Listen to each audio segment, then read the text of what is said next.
vai aparecer a minha imagem e o conteúdo. Então, aí depois, quem quiser acompanhar, vai poder acompanhar pelo YouTube. Assim que eu aprendi a lidar direito com aquele negócio lá, que a ferramenta lá tem uns negócios que precisa ser um pouco mais nerd para entender aquele negócio lá. E fora isso, mas a página tá criada lá, tá bonitinho já. Até dividir com vocês, acho que ontem, né? Bom, vamos lá, gente, começando, né? Capítulo 26, dai gratuitamente o que gratuitamente recebestes. Capítulo 26 aí do Evangelho. Então, acompanhando o Evangelho, o que acontece? Dom de curar, item 1.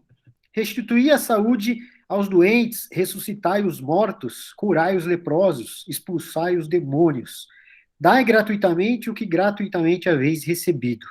O que ele quer dizer com isso aqui? Então, a gente vai, antes de entrar literalmente aqui nas passagens que são os aqui do Evangelho, a gente vai passar pela apresentação aqui sobre esse tema, na visão aqui do nosso amigo Divaldo Franco, através da Joana de Ângeles. Então,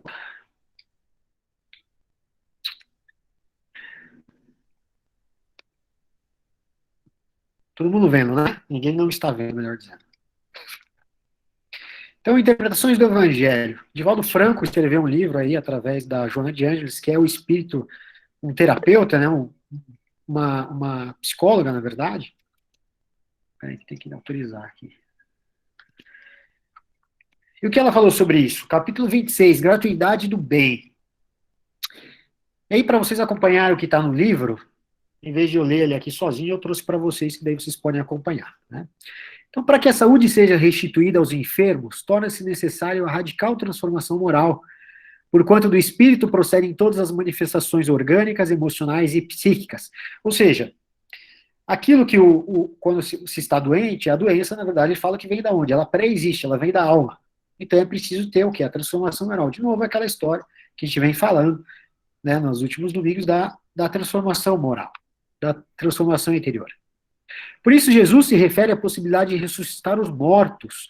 Porque quando a gente lê nesse parágrafo aqui, nesse item 1 do Evangelho, ele fala: restituir a saúde aos doentes, ressuscitar os mortos. Mas não é ressuscitar os mortos daqueles que morreram, mas sim, ele se refere a isso aqui, ó. Se refere à possibilidade de ressuscitar os mortos, despertando todos aqueles que se cadaverizam no erro, havendo perdido o contato com a existência, por estarem mergulhados nas sombras da ignorância e da criminalidade. Ou seja, ele considera esses os mortos. Ou seja, as pessoas que estão com os olhos fechados para a grande realidade são pessoas mortas que precisam acordar. Então ele fala assim, através da verdade que ele traz, é preciso que ressuscitar essas pessoas, fazer com que elas acordem, abram os olhos, né?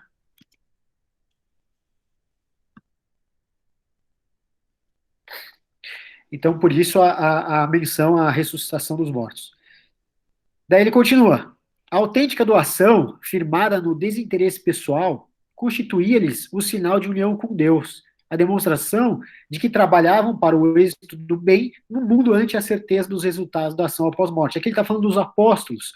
Então ele falava o quê? Que a devida doação, né, firmada no desinteresse, ou seja, fazia doação por doar, e dava o quê? Era um sinal de união com Deus, uma demonstração de que eles estavam trabalhando para o bem, em função de que eles acreditavam o quê? De que esse resultado, após a morte, lhes trariam aquele reino prometido de Jesus, que ele falava que o reino não era deste mundo.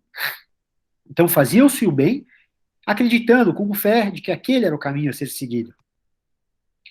Continua. Os espíritos nobres que assessoravam os apóstolos jamais aceitariam o nefando comércio monetário ou de benefícios materiais em favor do que neles confiassem, beneficiando-se antes que servindo, aproveitando-se das faculdades mediúnicas para o lamentável intercâmbio de valores terrenos, que atraem os desavisados e fazem sucumbir os ambiciosos que se perdem nas lutas infrutíferas dos triunfos do mundo. O que ele está dizendo aqui, né? Que os espíritos nobres, aqueles que assessoravam os apóstolos, aquele que estava voltando, né, na passagem lá do livro, fazendo referência aos apóstolos, ele está querendo dizer o quê? Que, na verdade, não só os apóstolos, mas hoje, todos aqueles espíritos nobres que assessoram as pessoas, que assessoram os médiuns nas suas atividades nas suas atividades mediúnicas, ele fala o quê? Que eles jamais trocariam esse trabalho, né, de assessorar, esse trabalho mediúnico, esse trabalho de comunicação do plano espiritual com o plano terreno, não está sujeito a benefícios terrestres. Por quê? Porque eles não têm nada a ver com isso, eles não têm nada, eles não têm ganho nisso, eles não têm como se beneficiar com isso.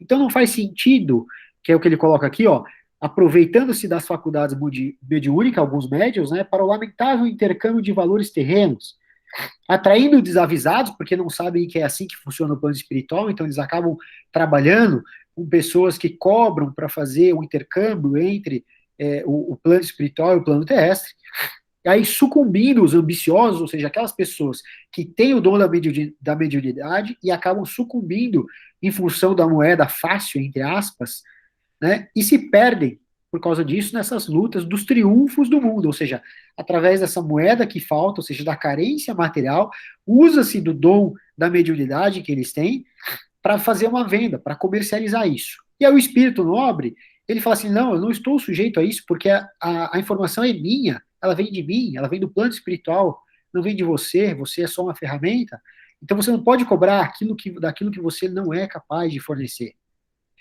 Então, a mediunidade, aí ele continua. E aí, é curioso lembrar, tem um livro do Chico que chama Os Mensageiros, e é literalmente, ele começa, ele traz várias histórias, e as principais histórias são focadas nos médiuns que trabalharam durante 20 e 30 anos se preparando no plano espiritual, literalmente ali no nosso lar, trabalhando a mediunidade para poder vir para a Terra numa nova passagem e ali exercer o papel de médium.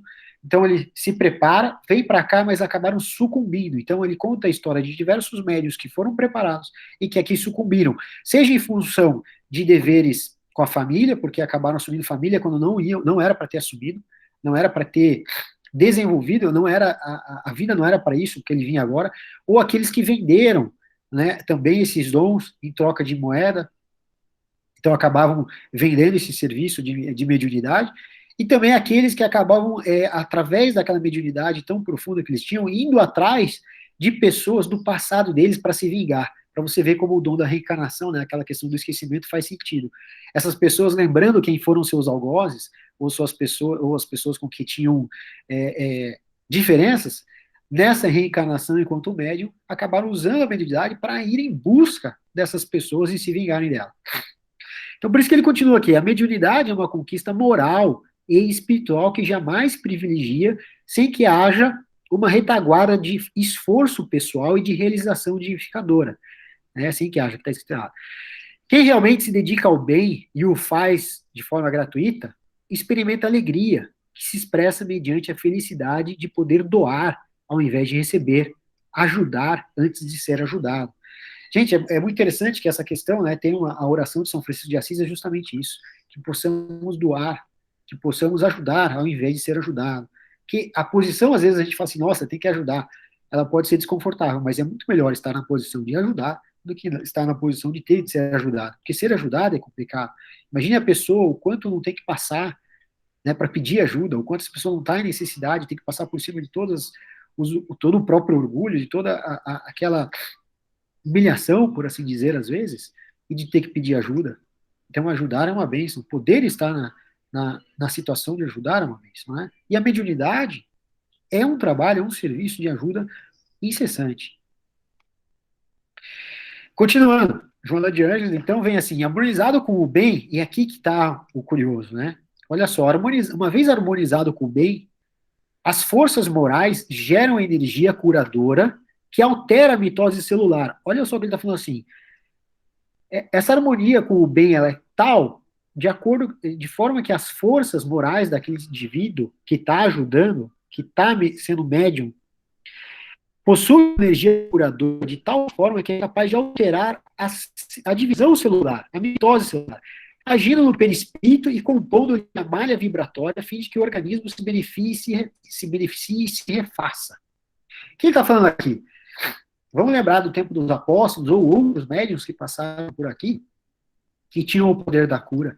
Tamanha perfeição que eles tinham, né, a moral elevada que eles tinham, e o foco voltado para o bem, eles tinham capacidade de alterar a matéria, de fazer com que a vibração do irmão próxima a eles, pudessem ser impressionáveis através deles. E continua, sintonizado com as esferas superiores, recebe as vibrações compatíveis com as necessidades dos pacientes e imprime-nas nos seus fulcros energéticos, alterando o comportamento fisiológico que passa a ter novos dimensionamento e reorganização. Ou seja, através do passe, através da energia curadora, quanto mais elevado for o médium, mais eficiente vai ser o remédio. Ou seja, por isso que a gente fala, num centro espírita, o bom centro espírita, e que é difícil achar, porque o centro espírita, no final do dia, é formado por pessoas comuns, como qualquer outra, nós não encontramos apóstolos, né, em qualquer esquina hoje em dia. Mas quanto mais esse espírita for estudado, quanto mais esse espírita tiver uma vida regrada, caminhando os caminhos que Jesus indicou, mais próximo da cura ele vai poder estar de ajudar o próximo. Mais próximo ele vai estar, mais condições ele terá de poder influenciar a matéria alheia. E é curioso isso, porque a gente lembrando aqui de domingos anteriores, a gente tinha o Bruce Lipton falando o quê? Da sintonia, né, do amor, o quão importante é no nosso centro fisiológico, a partir das nossas interpretações da vida, ou seja, aqui a gente está trabalhando de fora, está vindo uma pessoa de fora, olhando para um terceiro e tentando auxiliar através da vibração dessa pessoa, né, de quem emite essa vibração através da sua elevação moral. Lembrando que faz parte da cura querer ser curado. Então é importante que o doente também se melhore, e ele se melhorar para ele se melhorar faz parte dele querer melhorar o seu conhecimento, ampliar os seus valores morais, ampliar os seus valores de conhecimento para ele poder passar por aqui. Então, só lembrando aqui, retomando o que o Bruce Lipton falava sobre essa questão individual, né, que a cura está dentro de cada um. E que aí esse terceiro trabalhando com a gente fazendo a nossa parte, a gente potencializa demais essa ação diante de um médium.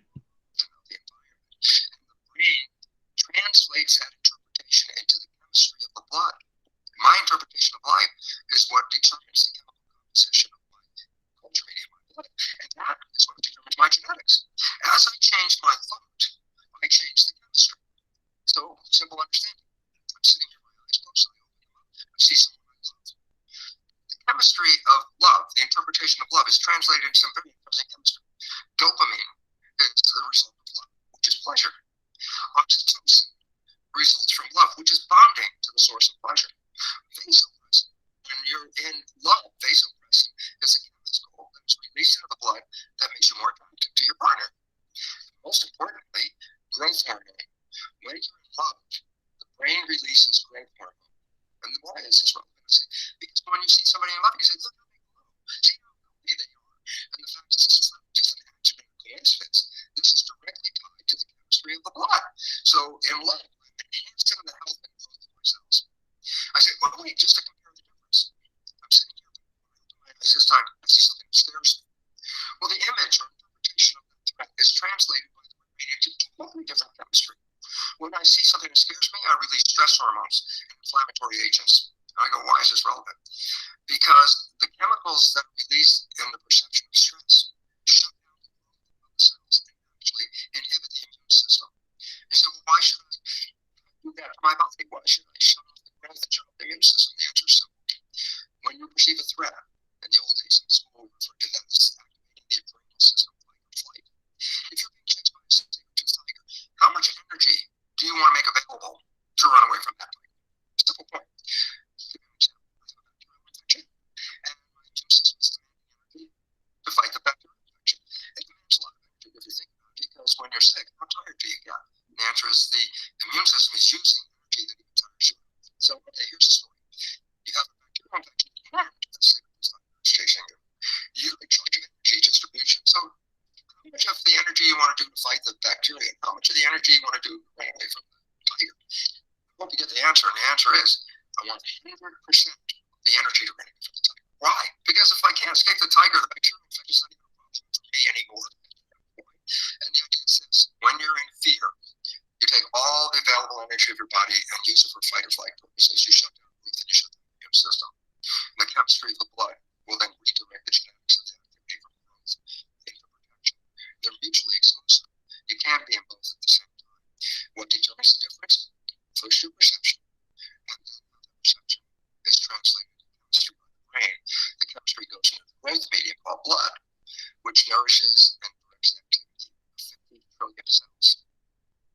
Então, olha que interessante, no começo ele fala, né, da energia do amor, né, o quanto ela se torna, a pessoa se torna bonita, ela se torna em crescimento, né, o sistema imune aqui tá ativo, você não está no sistema da fuga e da luta.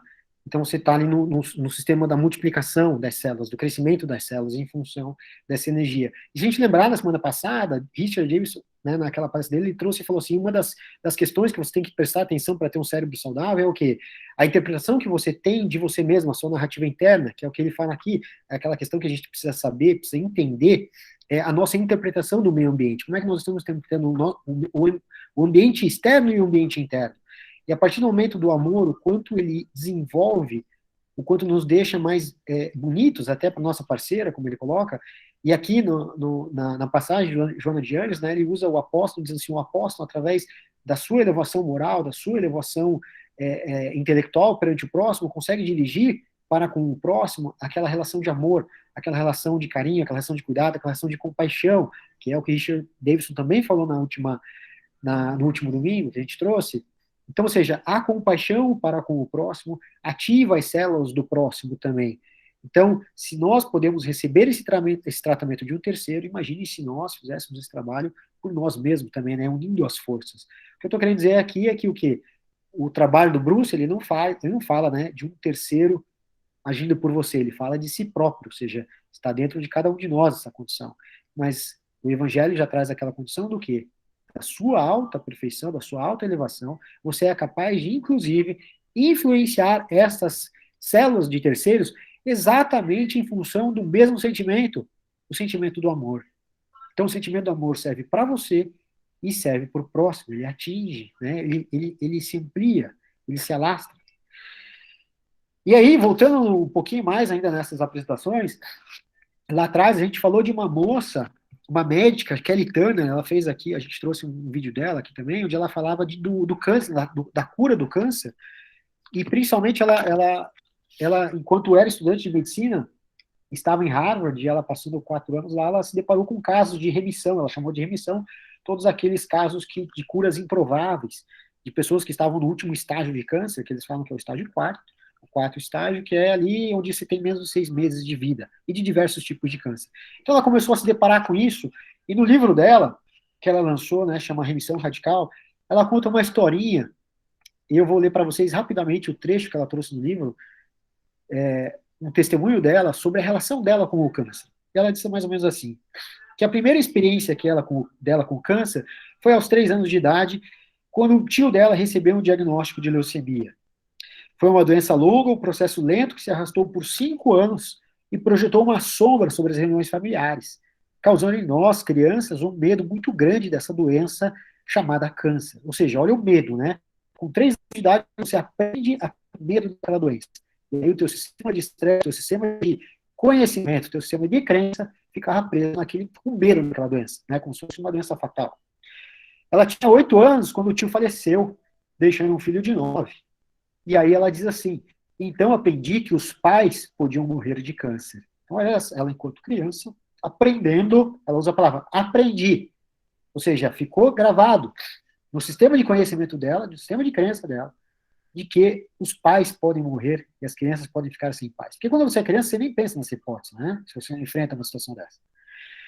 Aí, tempos depois, já com 14 anos, um amigo muito querido recebeu o diagnóstico de câncer de estômago, logo após a faculdade. Afinal, eu já tinha visto aquilo. Após 2 longos anos de efeitos colaterais, meu amigo faleceu aos 16 anos de idade. Então, aprendi que qualquer um poderia morrer de câncer a qualquer momento.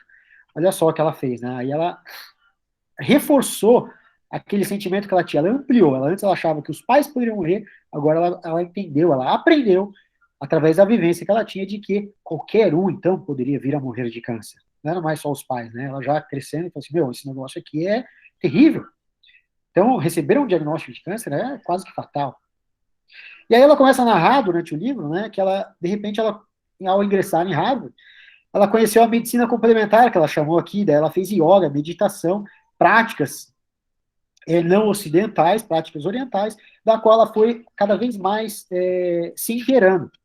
A partir disso, ela começou a se deparar com pessoas que com estudos médicos em relação a pessoas que se curavam de câncer de forma desconhecida, de forma que não estava, entre aspas, entendido pela medicina. E ela começou a fazer questionamentos para todos os médicos, oncologistas que ela conhecia, que ela conheceu, perguntando, o que vocês sabem sobre essa cura? Vocês falam para os seus pacientes sobre essa cura? Não, não falamos. O que vocês sabem? Não, a gente não sabe nada. E ela começou, então, a direcionar o trabalho dela, da vida dela, para investigar esses casos. E assim, então, ela começou a fazer o trabalho e chegou àquelas conclusões no livro onde ela traz os pontos que convergiram para a cura dessas pessoas, em que ela até ratifica no livro, dizendo assim, não, eu não estou dizendo que você vai se curar do câncer, eu não estou dizendo que isso aqui é estatístico, o que eu estou dizendo é, se existe uma possibilidade da cura desse câncer, as pessoas têm que saber, e que existe um caminho a ser trilhado, e cada uma das pessoas vai trilhar de um jeito. Para uns vai dar resultado uma coisa, para outros vai dar resultado outra coisa. Mas é importante que vocês mudem o sistema de crença de vocês. E não acredite que o câncer é definitivo.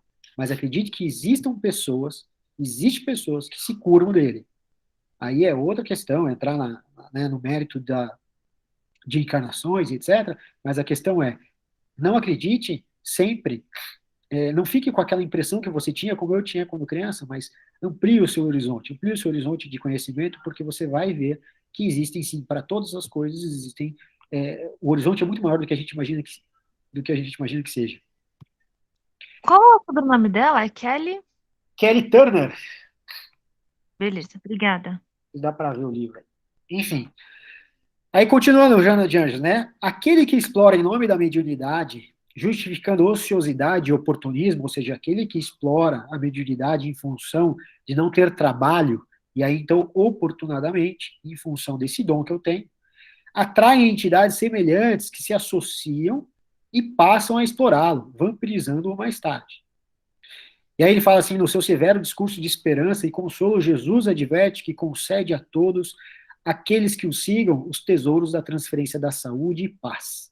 Ou seja, todos aqueles que conseguirem caminhar exatamente como ele diz que tem que caminhar, vai ter possibilidade, vai ter o dom da saúde e da paz, de transferir a saúde e a paz para o próximo, ressuscitando-os do túmulo da ignorância de luz, desde que o façam, cada um dando gratuitamente o que gratuitamente haja recebido.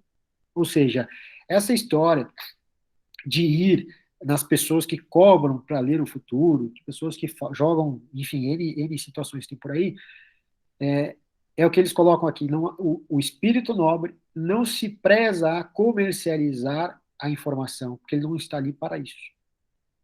Esse é o recado, né, basicamente, desse capítulo inteiro. Mas vamos voltar para o Evangelho, agora para acompanhar a leitura, a leitura das passagens. Deixa eu terminar aqui.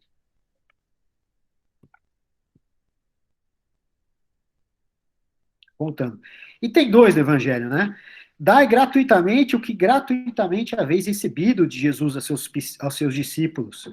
Com essa recomendação, prescreve que ninguém se faça pagar daquilo porque nada pagou. Ou seja, como é que eu vou pagar, né? Daquilo por aquilo que a pessoa que está dando a informação, que tem o intermédio, ela nada pagou disso para ninguém. Ela simplesmente tem esse dom, em função aí de, não vamos entrar nesse método, né? Mas ela tem condição de passar isso adiante, e aí, de repente ela cobra por isso, sendo que ela mesma não pagou nada para isso a ninguém. Ora, o que eles haviam recebido gratuitamente era a faculdade de curar os doentes e de expulsar os demônios, isto é, os maus espíritos. Esse dom Deus lhe dera gratuitamente para alívio dos que sofrem e como meio de propagação da fé. Jesus, pois, recomendava-lhes que não fizessem dele objeto de comércio, nem de especulação, nem meio de vida. Ou seja, não é um trabalho remunerado a mediunidade. A mediunidade veio de graça e é para ser dada de graça. Na verdade, ela não é nem que veio de graça. Ela é um fardo, entre aspas. É obrigação do médium utilizar-se daquela ferramenta que tem em prol do próximo. E tem 3, preces pagas. E aqui ele começa a entrar em todas as formas, né, de comércio, digamos assim, inclusive as preces. Disse em seguida a seus discípulos, diante de todo o povo que o escutava, precatai-vos dos escribas que se exibem a passear com longas túnicas que gostam de ser saudados nas praças públicas e de ocupar os primeiros assentos nas sinagogas e os primeiros lugares nos festins, que a pretexto das extensas preces devoram as casas das viúvas. Casa das viúvas é dinheiro, tá? Devoravam o dinheiro. Essas pessoas receberão condenação mais rigorosa. O que ele está dizendo aqui, né? Diante de todo o povo, ele falava assim, cuidado com os escribas que falam da boca para fora, mas que gostam, né, no final do dia, é da ostentação. É da boca para fora e da ostentação, meramente. E que ainda assim cobram e ganham dinheiro ainda com toda essa parnafilhada que eles fazem. Item 4, né, traduzindo agora as parábolas. Disse também Jesus, não façais que vos paguem as vossas preces. Não façais como os escribas que, a pretexto de longas preces, devoram as casas das viúvas, isto é, abocanham as fortunas. A prece é ato de caridade, é um arroubo do coração. Cobrar alguém que se dirige a Deus por outrem é transformar-se em intermediário assalariado. Ou seja, né, você vai lá e pede para ele reze por você e você dá uma paga para ele. Aí ele, intermediário, né, entre você e Deus, reza para você porque você deu dinheiro. Isso não é caridade. Né? Isso aqui é um comércio. Cobrar alguém que se dirige a Deus por outrem é transformar-se em intermediário assalariado. A prece, então, fica sendo uma fórmula cujo cumprimento se proporciona a soma que custe. Ou seja, é uma fórmula que ele vai fazer porque troca do dinheiro que ele recebeu. Ora, de uma ou duas, né? Uma de duas, no caso. Deus ou mede ou não mede as suas graças pelo número das palavras. Se estas forem necessárias em grande número, por que dizê-las poucas, ou quase nenhumas, por aquele que não pode pagar? É falta de caridade. Se uma só basta, é inútil dizê-las em excesso, porque então cobrá-las é prevaricação. O que ele está dizendo aqui, né? Se para Deus, Deus não mede a prece, a sua oração, o seu sentimento pela quantidade de palavras que você coloca na oração. Então aí ele fala assim, então aí de repente você vai, aquele que pode pagar tem uma prece enorme, né, com várias palavras, de 1 hora, de 2 horas de duração, e aquele que não pode pagar, então ele não coloca nenhuma palavra. Então ele está fazendo aqui, né, a comparação, mostrando para nós que a prece, basta ser sincero, e uma palavra apenas basta.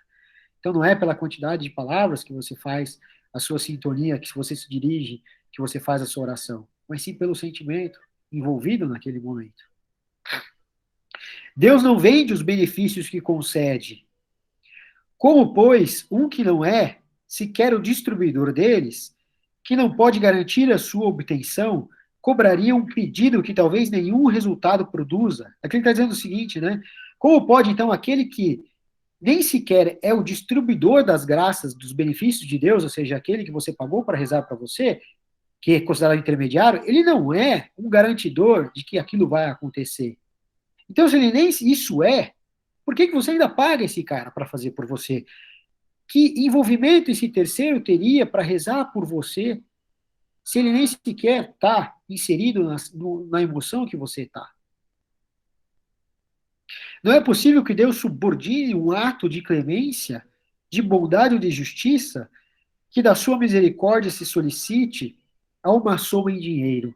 Ou seja, ele está colocando aqui, não faz sentido Deus subordinar esse ato de misericórdia que ele deu para todos, da oração, a uma troca de dinheiro por alguém, né? Alguém vai lá, troca dinheiro e, pô, tá tudo resolvido, né? O meu benefício vai ser, então, dado a vocês porque vocês deram dinheiro. Do contrário, se a soma não fosse paga ou fosse insuficiente, a justiça, a bondade e a clemência de Deus ficariam em suspenso.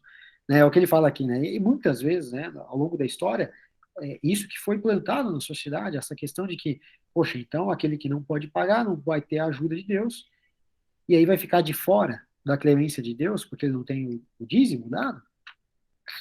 A razão, o bom senso e a lógica dizem ser impossível que Deus, a perfeição absoluta, né, delegue às criaturas imperfeitas o direito de estabelecer preço para a sua justiça.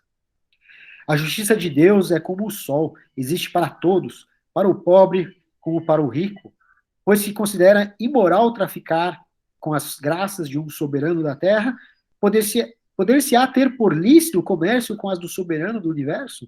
Aqui ele faz a comparação com a terra, né? Se é proibido você, se é imoral traficar com as graças de alguém da terra, né? De um rei, de uma autoridade, quiçá, né, a do soberano do universo, que ele chama aqui.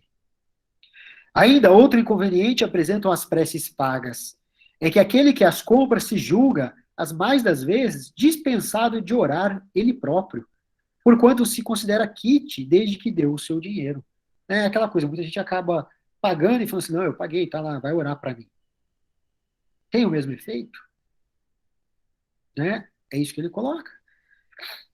Sabes que os espíritos se sentem tocados pelo fervor de quem por ele se interessa. Qual pode ser o fervor daquele que comete a terceiro o encargo de por ele orar mediante paga quantia? Qual o fervor desse terceiro quando delega o seu mandato a outro, este a outro e assim por diante? Não será isso reduzir a eficácia da prece ao valor de uma moeda em curso?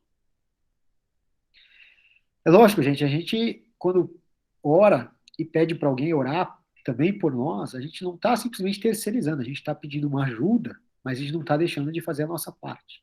A gente está somando. Né? Agora, aqui ele está falando daquela questão daquele que paga como se ele estivesse se livrando, né, da sensação ou da obrigação, entre aspas, de orar. Mercadores expulsos do templo, item 5.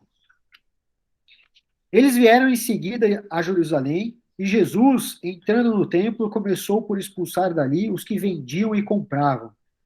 Derribou as mesas dos cambistas e os bancos dos que vendiam pombos. E não permitiu que alguém transportasse qualquer utensílio pelo templo.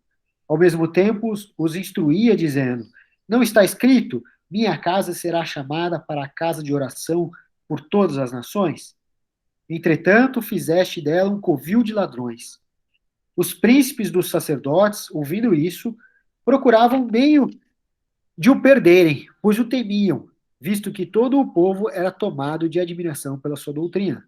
Ou seja, ele estava aqui, né, dizendo que assim, parar com aquela comercialização dentro dos templos, porque não era isso que ele queria, não era essa a intenção. E aí eles o temiam, porque todos apoiavam Jesus, e eles temiam, então eles fugiam, se escondiam de Jesus.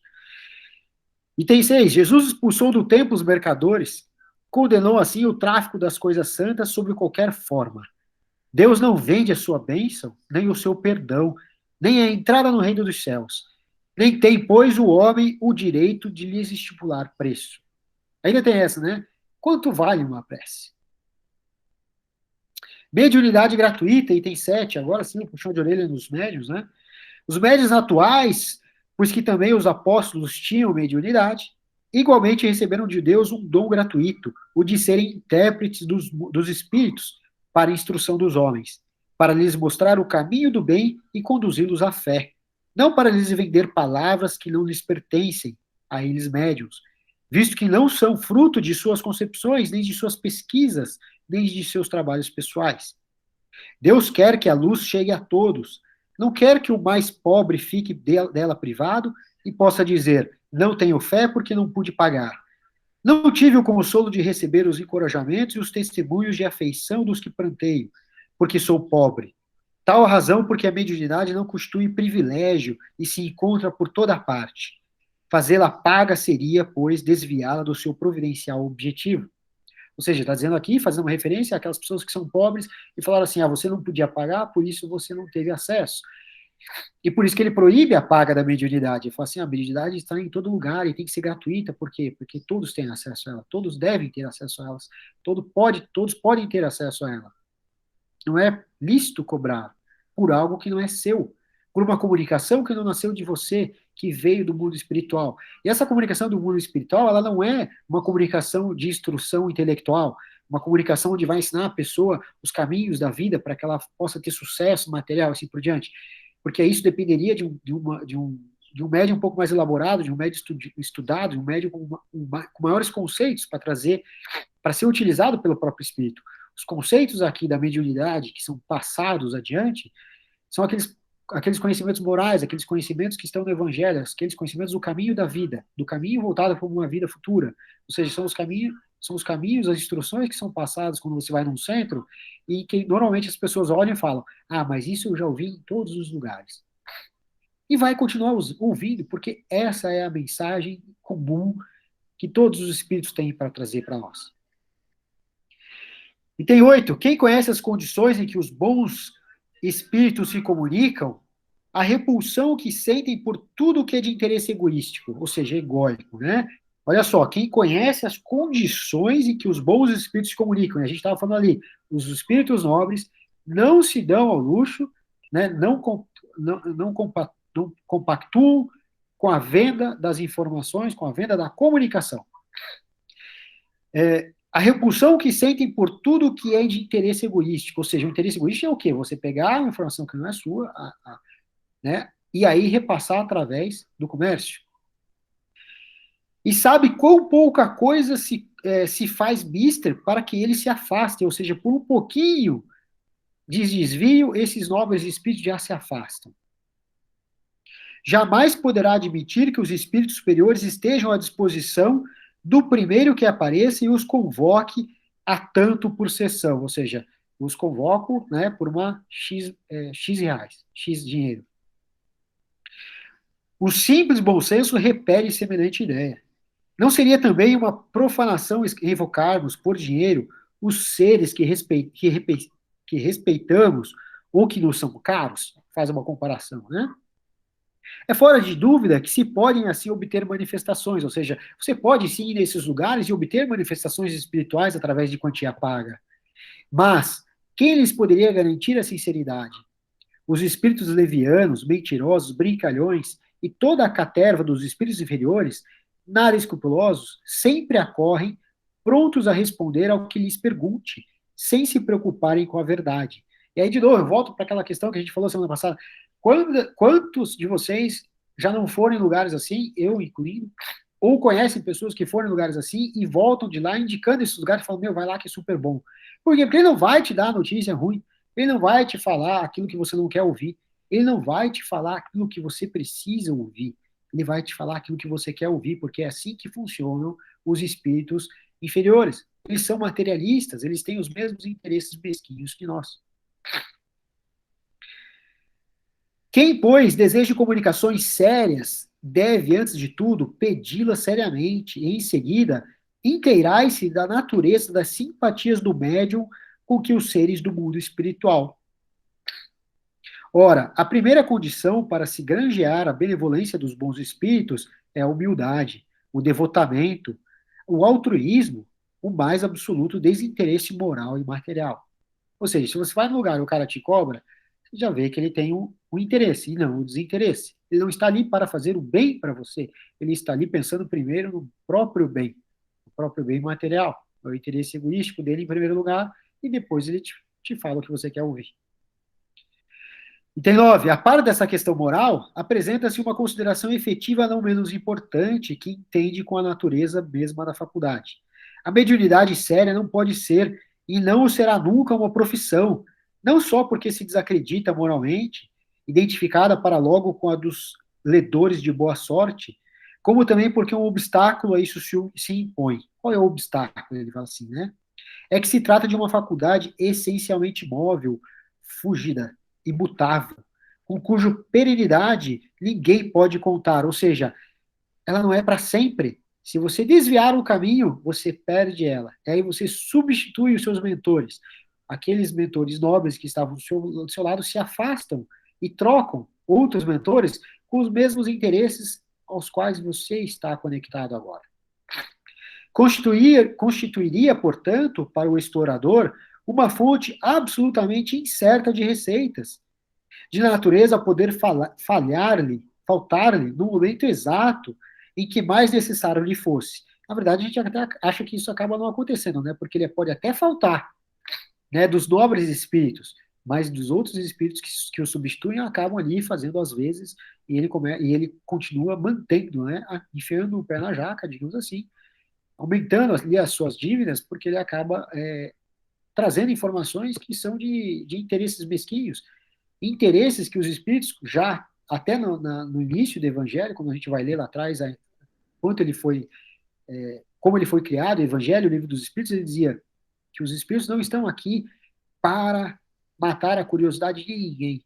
Eles estão aqui para passar a mensagem da boa nova, das instruções para uma vida melhor, das instruções que vão nos levar a uma vida futura, e não de assuntos e temas de interesses individuais. Coisa diversa é o talento adquirido pelo estudo, pelo trabalho e que, por razão mesma, representa uma propriedade da qual naturalmente lícito é ao seu possuidor tirar partido. Ou seja, ele está falando aqui, né, diverso do trabalho, onde você trabalha, estuda e você pode receber paga por isso. A mediunidade, porém, não é uma arte nem um talento, pelo que não pode tornar-se uma profissão. Ela não existe sem o concurso dos espíritos. Faltando os espíritos, já não há mediunidade. Pode subsistir a aptidão, ou seja, a aptidão existe, mas o seu exercício se anula.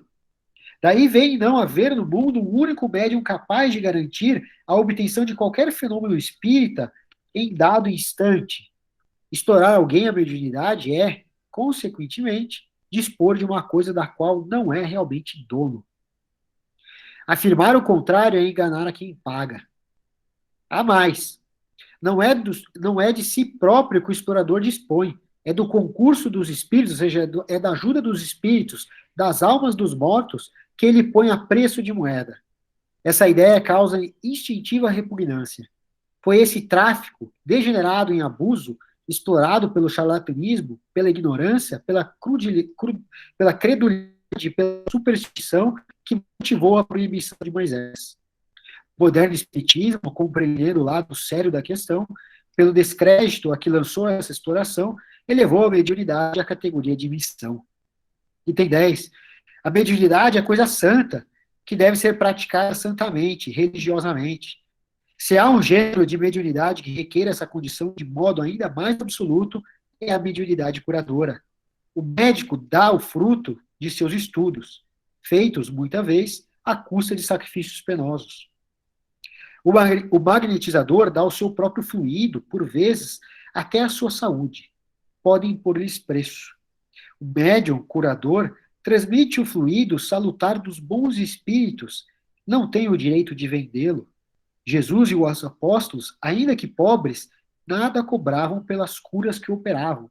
E se vocês tiverem a oportunidade de ler o livro do Paulo Estevão, tem diversas passagens em que mostra o apóstolo Paulo, mesmo podendo depender da ajuda dos irmãos da Igreja do Caminho, que sustentavam, que suportavam as ideias, as filosofias da época, ofereciam ajuda para ele e ele falava o quê? Não, eu mesmo vou tecer, vou trabalhar e vou ser capaz de sustentar o meu próprio pão. Então, ele fazia o trabalho para que ele pudesse vender e pagar pela comida e pagar pelas estadias e que eventualmente ele fosse cobrado. Porque às vezes ele ficava nos lugares porque ele era recebido, mas a comida ele precisava ajudar, inclusive esses próprios lugares. Então essas passagens são bastante reforçadas durante a leitura do livro. Então ele mesmo podendo, não o fazia. Procure, pois, aquele que carece do que viver, e aí ele fala aqui, olha o recado que ele dá, aquele que carece do que viver, aquele que falta, aquele que necessita de coisas ainda, que vive, né, na ausência, na escassez, recursos em qualquer parte. Então ele que procure recursos em qualquer parte para sobreviver, menos na mediunidade. Não lhe consagre, se assim for preciso, senão o tempo de que materialmente possa dispor, ou seja, não dedique tempo além daquilo que você possa dispor para o serviço da mediunidade. Dê aquilo que você pode, se é 10 minutos, se é 5 minutos, se é 50 minutos, mas não cobre por isso. Você não tem direito de tirar o seu sustento dali, porque isso foi gratuitamente dado e gratuitamente você tem que passar adiante. Essa é a sua missão. Os espíritos lhe levarão em conta o devotamento e os sacrifícios, ao passo que se afastam dos que esperam fazer deles uma escada por onde possam subir. Ou seja, não dá para fazer aqui caridade com o chapéu dos outros. Os espíritos nobres falam, comigo ou não. Você não vai subir as escadas às minhas custas. Tem que ser as suas custas próprias, ao seu devotamento, não as minhas. Certo, gente? O tema é simples, né? Mas Então, por exemplo, não é indicado nem em cartomante, né? Mesmo que ela não cobre um valor absurdo. qualquer paga é comércio, né? Uhum. E o dízimo, filho? Aqui eu diz a mesma história, né? O dízimo aqui a gente está falando, ali só que as questões, aí a gente vai entrar numa questão de manutenção. Eu não queria muito entrar nesse tema, porque eu vou acabar entrando em outra religião. Né? Mas o dízimo na espiritualidade não existe. Ninguém vai em centro pagar dízimo. Ninguém vai lá e deixa. Existem casas que cobram, sim, centros aqui que vão, porque diz que para manutenção da casa, para luz, para casa, etc. e tal. Não, uma coisa é a gente oferecer gratuitamente, né? Isso. Não está cobrando para sustentar. Quando há uma exigência, aí eu acho que é complicado. É o caso desses Valdomiro e tudo mais. Não, melhor nem citar nomes, pai. Tá? Então, a gente não está aqui para fazer juízo de valor de nenhum lugar. Aqui a gente está falando de forma geral, aqui de forma, como o Evangelho coloca, as preces pagas, toda essa forma de paga, né, do comércio, da religiosidade, do comércio, porque a mediunidade está em todo lugar, seja na igreja, seja no centro espírita, seja em casa, na oração, em qualquer lugar. Né? Seja aqui agora, a gente podia estar cobrando para fazer isso aqui, né, é um absurdo, enfim. Está aqui estudando junto, conversando junto, e eu acho que isso foge bastante aí do propósito.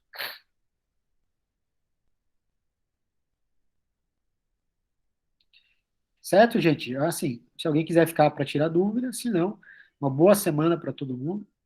Semana que vem a gente entra no último capítulo, um capítulo bastante. É o capítulo mais longo do Evangelho.